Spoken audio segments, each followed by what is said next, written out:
सोचो एक ऐसी दुनिया जहां देश एक दूसरे से compete कर रहे हैं, पर न सिर्फ स्पोर्ट्स या ट्रेड में, बल्कि आइडियाज में। एक ऐसी रेस जो मसल्स या पैसों की नहीं, बल्कि क्रिएटिविटी, नॉलेज और टेक्नोलॉजी की है। हर साल इस रेस को कैप्चर करता है ग्लोबल इनोवेशन इंडेक्स, यानी GII। इससे आप एक रिपोर्ट कार्ड समझ लो नेशंस का, जहां मैथ्स या साइंस के मार्क्स के बजाय कंट्रीज को ग्रेड मिलते हैं इस बात पर कि वो कितनी अच्छी तरह नए आइडियाज ला रहे हैं, उन्हें यूजफुल प्रोडक्ट्स में बदल रहे हैं और उन्हें सोसाइटी तक पहुंचा रहे हैं। 2025 में इंडिया के लिए एक अच्छी खबर आई। देश 139 कंट्रीज में से 38th पोजीशन पर आ गया, जबकि 2015 में 81st और 2020 में 48th पोजीशन पर था। ये जम दिखाता है कि इंडिया अपनी इनोवेशन स्टोरी बनाने में कितना आगे बढ़ चुका है। हालांकि जर्नी अभी भी चैलेंजेस से भरी है। ग्लोबल इनोवेशन इंडेक्स पहली बार 2007 में लॉन्च हुआ था, इनोवेशन को एक कॉम्प्रिहेंसिव तरीके से मेजर करने के लिए। पहले लोग सिर्फ पेटेंट्स की गिनती देखकर इनोवेशन जज करते थे, पर असल में इनोवेशन बहुत ब्रॉड कॉन्सेप्ट है। इसमें बिजनेसेस का अडेप्ट करना, गवर्नमेंट की तरफ से रिसर्च को सपोर्ट मिलना, एजुकेशन सिस्टम का यंग माइंड्स को तैयार करना, स्टार्टअप्स का ग्रो करना और एक किसान या स्टूडेंट तक टेक्नोलॉजी की ईजी एक्सेसिबिलिटी ऑल इंक्लूडेड होते हैं। विपो यानी वर्ल्ड इंटेलेक्चुअल प्रॉपर्टी ऑर्गेनाइजेशन हर साल ये इंडेक्स पब्लिश करता है और धीरे धीरे ये ग्लोबल स्टैंडर्ड बन गया है। यूनाइटेड नेशंस जनरल असेंबली भी इसे साइंस और टेक्नोलॉजी पॉलिसीज के लिए एक इंपॉर्टेंट रेफरेंस मानती है। अब आइए देखते हैं 2025 का रिपोर्ट क्या कहता है। सबसे टॉप पर वो देश है जो हमेशा से टेक्नोलॉजी और रिसर्च में लीडर रहे हैं। स्विट्जरलैंड नंबर 1 पर, उसके बाद स्वीडन, यूएसए, साउथ कोरिया और सिंगापुर। पहली बार चाइना टॉप 10 में आया, जो एक बड़ा माइलस्टोन है क्योंकि ये ग्लोबल इनोवेशन बैलेंस में शिफ्ट दिखाता है। और याद रहे, इनोवेशन सिर्फ रैंकिंग की बात नहीं है, बल्कि रियल लाइफ इम्पैक्ट्स भी दिखाता है। रिपोर्ट के मुताबिक 2024 में ग्लोबल लेबर प्रोडक्टिविटी 2.5% बढ़ी, लाइफ एक्सपेक्टेंसी 73 ईयर्स तक पहुंची और एक्सट्रीम पॉवर्टी लेवल्स पिछले 20 सालों के मुकाबले काफी गिर गए। मतलब यह है कि इनोवेशन डायरेक्टली लोगों की डेली जिंदगी को अफेक्ट करता है, बेटर मेडिसिन, क्लीनर एनर्जी और ज्यादा एफिशिएंट सिस्टम्स के जरिए।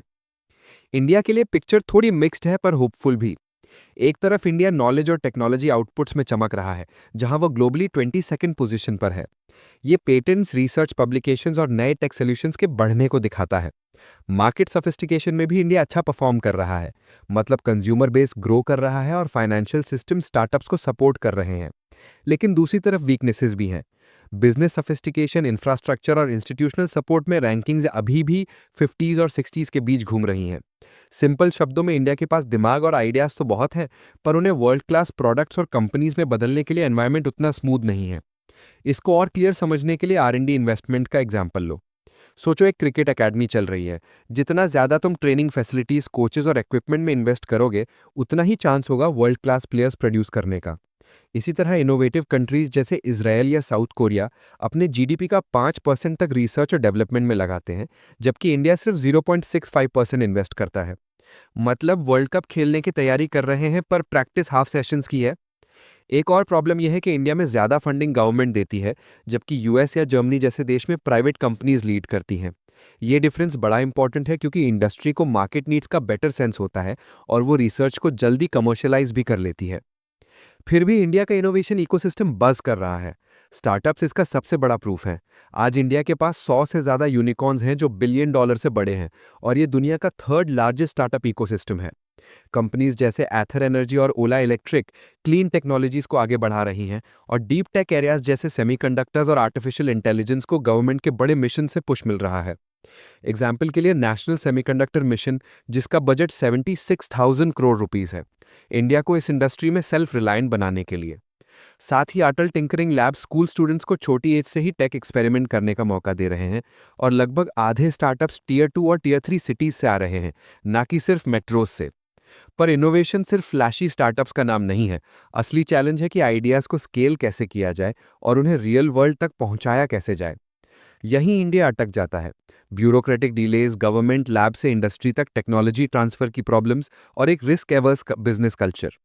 ज्यादातर इंडियन इंडस्ट्रीज प्रेफर करती हैं कि बाहर से टेस्टेड टेक्नोलॉजी इंपोर्ट कर लें, instead of investing in risky and long term R&D projects.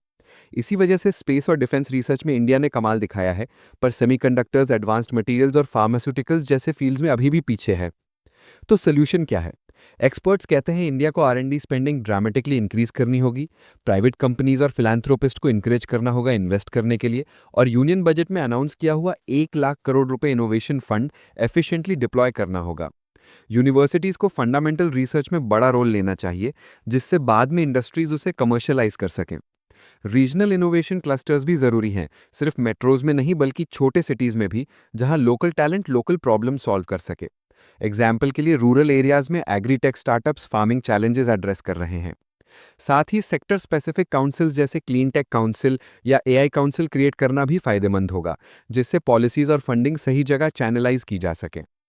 Bottom line यह है कि इंडिया का 38th रैंक तक पहुंचना एक सेलिब्रेशन का रीजन है और एक रिमाइंडर भी कि अभी लंबी रोड बाकी है। पॉलिसी सपोर्ट, स्टार्टअप एनर्जी और यूथ टैलेंट ने इंडिया को ऊपर उठाया है, लेकिन ग्लोबल इनोवेशन लीडर बनने के लिए और भी ज्यादा investment, strong industry academia partnerships और रिस्क लेने की हिम्मत चाहिए। अगर ये सब अचीव किया जाए तो अगला दशक इंडिया को सिर्फ कैचिंग अप नहीं बल्कि इनोवेशन के ग्लोबल फ्रंटियर्स शेप करते हुए भी दिखाएगा।